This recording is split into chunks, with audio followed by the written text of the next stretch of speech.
ഇപ്പോൾ VHP നേതാവായ ശ്രീ വിജി തമ്പി നമ്മളോടൊപ്പം ചേരുന്നു. ശ്രീ വിജി തമ്പി, കൽപേഷിനെ കണ്ടെത്തിയിട്ടുണ്ട്. കൽപേഷ് കാൽപ്പനിക കഥാപാത്രമല്ല എന്ന് തെളിഞ്ഞിട്ടുണ്ട്. പക്ഷേ കൽപേഷിന് ഉണ്ണികൃഷ്ണൻ പോറ്റിയെ അറിയില്ല. കൽപേഷ് ജോലി ചെയ്യുന്ന സ്ഥാപന ഉടമയും അതോടൊപ്പം റദ്ദം ജുവലറി ഗോവർദ്ധനുമായിട്ടുള്ള ബന്ധം വെച്ചാണ് താൻ ഈ പാക്കറ്റ് കൈമാറിയത് എന്നു മാത്രമാണ് പറയുന്നത്. ഒരു പക്ഷേ കൽപേഷിനെ പറഞ്ഞു പഠിപ്പിച്ചത് കൽപേഷ് തത്ത പറയുന്നത് പോലെ പറയുകയാണ് എന്നാണോ നമുക്ക് മനസ്സിലാക്കേണ്ടത്?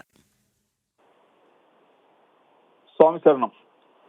ഇത് കഴിഞ്ഞ കുറച്ച് ദിവസങ്ങളായിട്ട് വിദഗ്ധമായൊരു തിരക്കഥയുടെ ഭാഗമായിട്ടാണ് പല കാര്യങ്ങളും അരങ്ങേറിക്കൊണ്ടിരിക്കുന്നത്. കാര്യം ഈ ഉണ്ണികൃഷ്ണൻ പോറ്റി ആയാലും ശരി, ഇപ്പൊ പറഞ്ഞ ഗോവർദ്ധൻ ആയാലും ശരി, അതിൽ ഇപ്പോൾ കിട്ടിയ കൽപേഷ് ആയാലും ശരി, ഇതെല്ലാം ഓരോ കഥാപാത്രങ്ങൾ മാത്രമാണ്. ഇതിന്റെ യഥാർത്ഥ പിന്നിൽ പ്രവർത്തിച്ചത് ആരാണ്, ഈ കഥാപാത്രങ്ങളെ വെച്ച് ആരാണ് ഈ കളികൾ നടത്തുന്നത് എന്നുള്ളതാണ് കണ്ടുപിടിക്കേണ്ടത്. മുരാരി ബാബു എന്ന് പറയുന്നത് മറ്റൊരു കഥാപാത്രമാണ്. അപ്പൊ ഈ മുരാരി ബാബുവും ഈ പറഞ്ഞ ഉണ്ണികൃഷ്ണൻ പോറ്റിയും അല്ലെ ഇവരെല്ലാം വിചാരിച്ചു കഴിഞ്ഞാൽ ശബരിമല പോലെ ഇത്രയും സുരക്ഷാ സംവിധാനങ്ങളുള്ള സ്ഥലത്ത് നിന്ന് ഇതൊന്നും ഇളക്കിക്കൊണ്ട് പോകാൻ പറ്റില്ല. ഇത് ഉന്നതന്മാരുടെ അറിവോടുകൂടി തന്നെയാണ് നടന്നിരിക്കുന്നത്. ആ കാലഘട്ടത്തിൽ ഉണ്ടായിരുന്ന പ്രസിഡന്റായ ശ്രീ പത്മകുമാറും അതുപോലെ ആ കാലഘട്ടത്തിൽ ദേവസ്വം കമ്മീഷണറായിരുന്ന ശ്രീ വാസുവും ഇവരൊന്നും അറിയാതെ ഇത്തരം കാര്യങ്ങൾ 2019 അവിടെ നടക്കില്ല. അത് മാത്രമല്ല, അതിനുശേഷം ഇത്ര 6 വർഷത്തിന് ശേഷം വീണ്ടും 2025 ഇതേ സംഭവം ആവർത്തിച്ചിരിക്കുകയാണ്.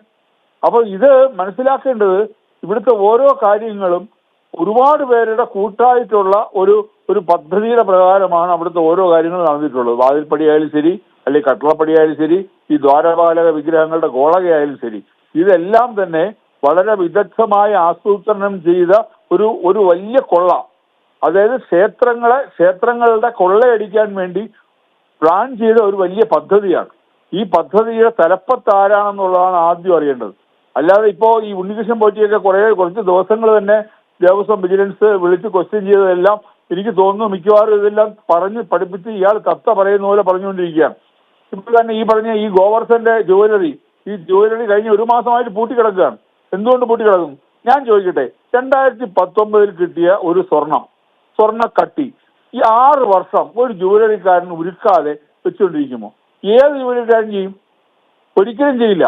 അപ്പൊ ഇതിലെല്ലാം എന്തൊക്കെയോ ദുരൂഹതകളുണ്ട്. ഈ ഇതൊന്നും അല്ല സ്വർണം. ഇതിനകത്ത് ഈ സ്വർണത്തിന് ഉപരിയായിട്ട് ആ സ്വർണത്തിന്റെ ഒരു സാധാരണ വിലയില്ലല്ലോ. അതൊരു ഭഗവാന്റെ എന്താ പറയുക, തിരുവാഭരണത്തിൽപ്പെട്ടതാണ്. അതിന്റെ ഒരു വാല്യൂ എന്ന് പറയുന്നത് വളരെ വലുതാണ്.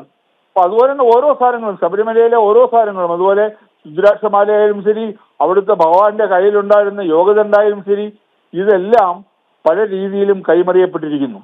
അപ്പൊ ഇത് ഒരു നിസ്സാര കാര്യമല്ല. ഇത് യഥാർത്ഥത്തിൽ പറഞ്ഞാൽ ഇവിടെ ഒരുമാതിരി എന്താ പറയാ, ഈ ആൾക്കാരെ കണ്ണിയും പൊടിയിടാനുള്ള ചില ജാലവിദ്യകളാണ് നടത്തിക്കൊണ്ടിരിക്കുന്നത്. ഇതുകൊണ്ടാണ് വിശ്വ പരിഷത്ത് ആദ്യം തൊട്ട് ആവശ്യപ്പെടുന്നത് ഇവിടുത്തെ SITയോ വിജിലൻസോ ഒന്നും അന്വേഷിച്ചാൽ പോരാ, കേന്ദ്ര ഏജൻസികൾ ഇത് അന്വേഷിക്കണമെന്ന്. CBI പോലെയുള്ള ഒരു ശക്തമായ ഏജൻസി വേണം അന്വേഷിക്കാൻ. എങ്കിൽ മാത്രമേ ഇതിന്റെ സത്യങ്ങൾ പുറത്തു വരൂ. ഇല്ലെങ്കിൽ ഒരു ഡെഡ് എൻഡിൽ പോയി അവസാനിക്കും.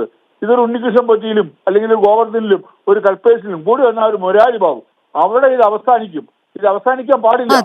കാര്യം ഇതിന് പിന്നിലുള്ള യഥാർത്ഥ ശക്തികളെ പുറത്തു കൊണ്ടുവരണമെങ്കിൽ ഇപ്പൊ നടക്കുന്ന അന്വേഷണം കൊണ്ട് പറ്റുമെന്ന് എനിക്ക് തോന്നുന്നില്ല.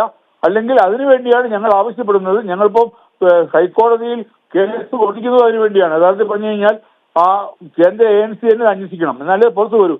തീർച്ചയായും വളരെ നന്ദി ശ്രീ വിജി തമ്പി പ്രതികരിച്ചതിന്.